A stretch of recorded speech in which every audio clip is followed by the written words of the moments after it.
Assalomu alaykum, hurmatli kuzatuvchilar. Biz yangi boshlayapmiz faoliyatimizni. Yevropada fura haydayapman. Endi video qo'yishni boshlayapmiz YouTube'larga. Hozircha YouTube'ga qo'yyapmiz. Sekin-sekin o'rganib Instagram'ga, Facebook'larga qo'yamiz. Iloji bo'lsa tarqatib obuna bo'linglar. Anaqa go'zal joylarni, yo'llarni ko'rsatib yuraman.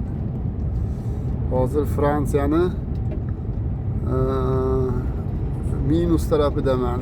Okeanga yaqin, Londonga o'tib ketadigan tarafdamiz. Yerdan hozir yuk tashlab 67 kilometr bor.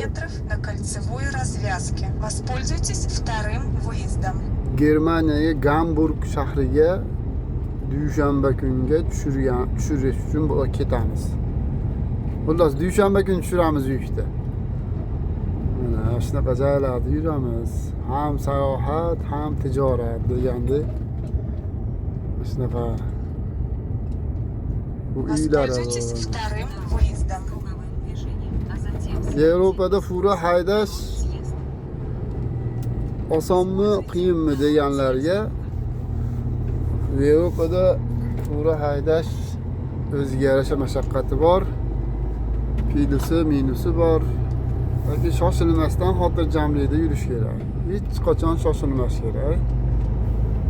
Mana shunaqa joylar mana. Mahallaga kirib kelyapmiz.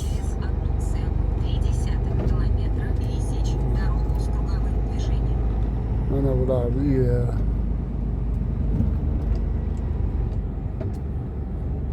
Endi aholi yashash punktiga kelyapmiz. Endi videoga olish ham noqulay, telefon